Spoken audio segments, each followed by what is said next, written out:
Baru-baru ini saya nonton sebuah Korean drama berjudul Startup di Netflix. Alasan menontonnya, selain lagi ramai diperbincangkan di sosmed, bahkan beberapa teman yang gak pernah nonton K-drama pun meributkannya.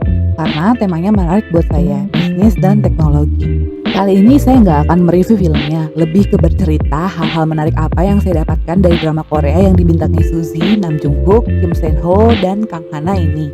Di sini saya juga nggak akan bercerita tentang recap filmnya. Saya juga nggak akan bercerita tentang tipikal heroin drama Korea yang berisi garis unfortunate tapi tetap semangat meraih mimpi dan berakhir bahagia. Yang jelas, Startup bercerita tentang sekumpulan anak muda yang tentu saja punya mimpi mendirikan sebuah perusahaan dan ingin sukses dengan berbagai alasannya dan kebimbangan hidup lainnya. Yang juga menarik dalam drakor Startup ini adalah representasi perempuan yang cukup melampaui zamannya. Perempuan di Startup dianggap punya peran sangat penting dan punya pengaruh, seperti CEO Venture Capital, pendiri Sandbox yang juga investor andal Yoon Sen Hak, dan dua leading role yang juga punya pengaruh kuat, Seo Dalmi dan Won In Jae, yang menempati posisi CEO dengan kepandaiannya masing-masing. Padahal dalam dunia nyata, sedikit perempuan di Korea Selatan berhasil menempati posisi strategis atau eksekutif.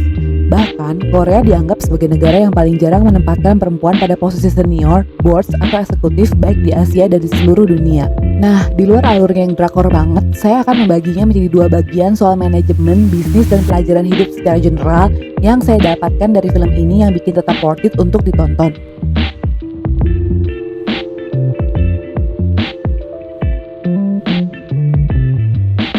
Mari kita ngomongin soal bisnis dan manajemen, walaupun ini agak-agak sedikit spoiler ya.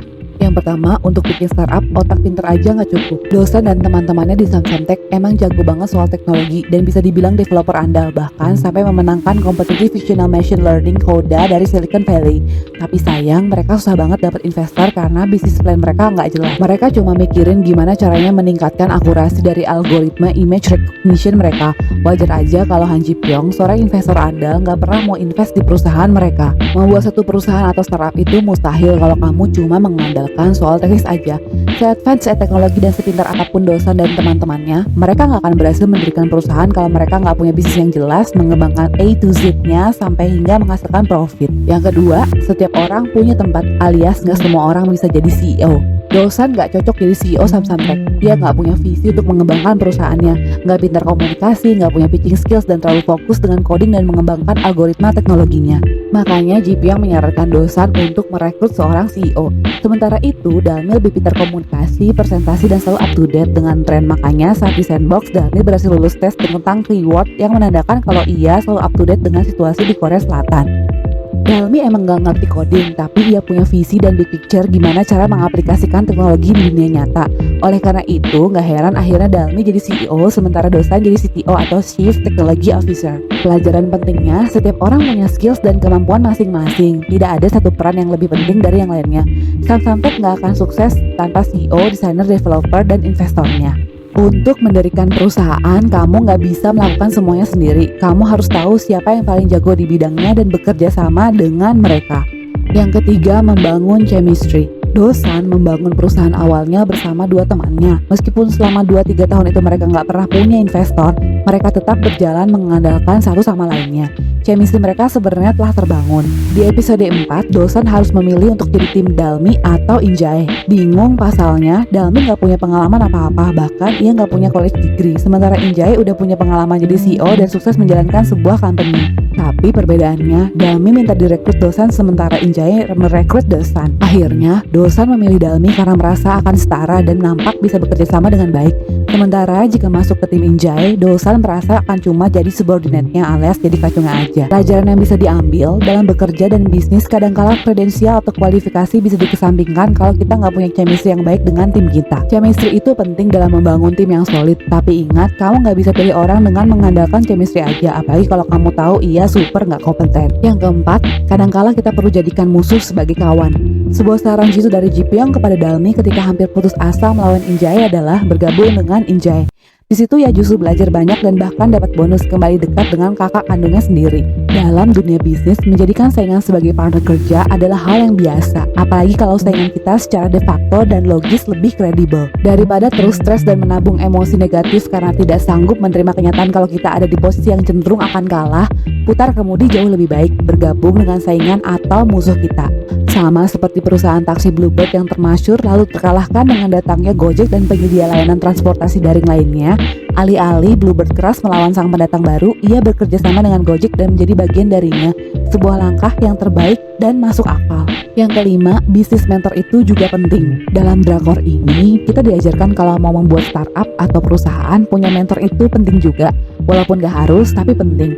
Terutama punya mentor yang ngerti banget dunia bisnis dan topik bisnis yang kamu ingin kuasai. Tapi pintar-pintarlah memilih mentor. Kalau perlu punya daya analisa yang tajam dan mampu mengkritik kita, nggak cuman muji-muji kita aja. Dalam drama ini, kita bisa lihat kepiawaian, sikap kritis dan bluntnya Han Ji Pyong sebagai mentor. Walaupun super pedas, tapi mendorong Dosan dan kawan-kawannya dalam membangun bisnisnya. Pelajaran pentingnya yaitu selalu curiga. Dalam membangun bisnis, kita perlu selalu curiga, bahkan pada pendapat kita sendiri. Dalam drama ini, kadang ide yang kita punya itu nggak buruk, tapi mungkin ada beberapa hal yang memang harus disempurnakan, seperti bagaimana cara pemasaran atau mengetahui investor yang paling potensial. Kadang nih, ide bisnis tidak perlu dibuang begitu saja, karena sebenarnya kita hanya perlu partner atau orang yang tepat. Pokoknya jangan gampang percaya, selalu curigalah, termasuk pada pendapat kita sendiri. Jangan menyerah pada ide, karena orang lain bisa saja justru mencontek ide kita.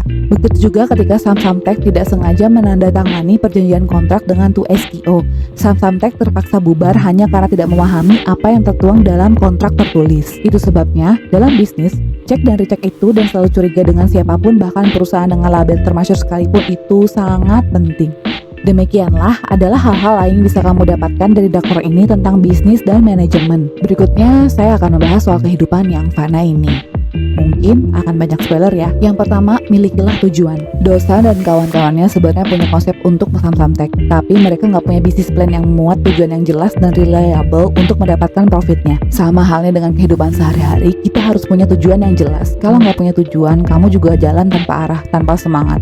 Semua akan terasa hampa. Oleh karena itu, milikilah tujuan yang jelas, tentukan cara mencapainya, evaluasi dan lihat progresnya. Yang kedua, penting kita untuk mengelilingi diri dengan orang-orang yang bermutu. Sudah sejak lama Dosan mendirikan Samsung-Tech dengan kawan-kawannya.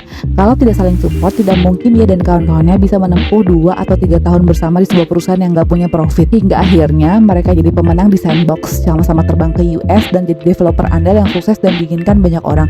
Dengan demikian, Dosan dan kawan-kawan berada dalam susah dan senang. Dalmi yang punya skills dan outlook positif juga ternyata mampu membawa Samsung-Tech jadi pemenang. Sementara itu, Ji Pyong selalu punya advice yang realistis dan membangun yang selalu dibutuhkan sebenarnya oleh Samsung-Tech. Tambah dikelilingi dengan orang-orang yang solid, punya skills dan bermutu, Dosan tidak mungkin bisa sukses bersama perusahaan rintisannya. Oleh karena itu, kelilingilah diri sendiri dengan orang-orang yang bermutu. Mutu di sini bukan soal material, tapi mutu dalam sisi attitude dan skills. Pertemanan Dosan dengan kedua temannya serta dengan Dalmi dan Ji Pyong sesungguhnya membawa keberuntungan. Yang ketiga, jangan takut untuk jatuh. Sandbox, sebuah inkubator untuk para wirausahaan muda, mengemban filosofi berayunlah setinggi-tingginya, jangan takut jatuh dan jangan takut untuk sakit, bermimpilah setinggi-tingginya. Ayah Dalmi, Sang Cheong Myung adalah contoh bahwa mimpi harus dikejarnya. Ia percaya diri meski tidak ada yang yakin akan dirinya.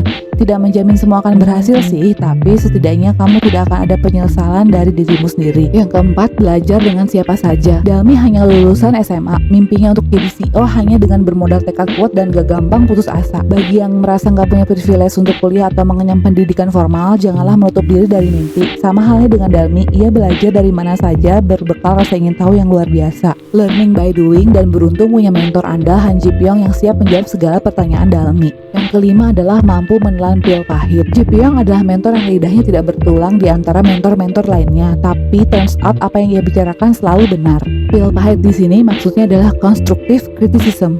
Gak perlu takut atau merasa marah jika ada orang yang mengkritik kita. Kritik membangun dan didasarkan fakta yang ada memang kadang menyakitkan, tapi itu jauh lebih baik dibandingkan kata-kata manis yang kosong. Kamu selalu perlu hard truth atau kenyataan pahit untuk jadi lebih baik. Yang keenam, kejar mimpi itu beresiko tapi worth it banget. Melihat baseball Dosan yang bertuliskan Follow Your Dreams membuat Dalmi berani resign mimpi untuk jadi CEO. Memang sih sebetulnya keputusan Dalmi ini bisa dibilang tanpa banyak perhitungan yang betul-betul matang. Tapi kadangkala kita ini perlu sesekali nekat dan berjalan keluar dari zona nyaman, ambil resiko, dan mungkin itu salah satunya hal yang akan kita syukuri.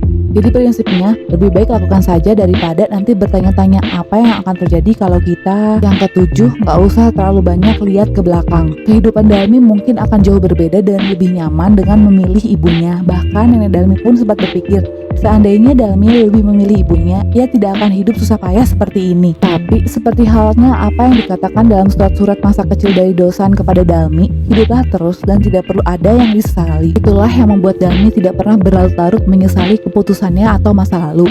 Jadi tugas kita adalah lakukanlah hal yang terbaik saja sekarang. Yang kedelapan, jangan takut untuk ragu. Di episode pertama, keraguan diangkat Dalmi dengan bertanya kepada Injae, "Aku lihat kamu banyak mengambil keputusan pintar dalam hidupmu, tapi jujurlah, apakah kamu pernah membuat keputusan yang egois?" Dan Injae menjawab dengan tentu saja iya. Aku hanya manusia biasa. Di episode pertama, Injae juga berkata, "Aku selalu meragukan pilihanku, tapi sekarang tidak lagi ketika bertemu Dalmi." Meskipun terdengar jahat, tapi gini, bahkan orang sesukses Injae saja bisa ragu dan merasa bersalah dalam mengambil keputusan. Jadi janganlah takut. Yang kesembilan, jangan takut kritik. Soal mengambil keputusan, sebuah tip dari JP yang sangat masuk akal, terlepas apakah kamu CEO atau bukan. Saat itu Dalmi bertanya, gimana caranya supaya bisa jadi seorang CEO yang hebat? Jawaban Jipyeong, gak ada itu CEO hebat. Apapun yang kamu pilih, kamu akan selalu dikritik orang. Kamu gak akan bisa ambil keputusan kalau kamu takut dikritik.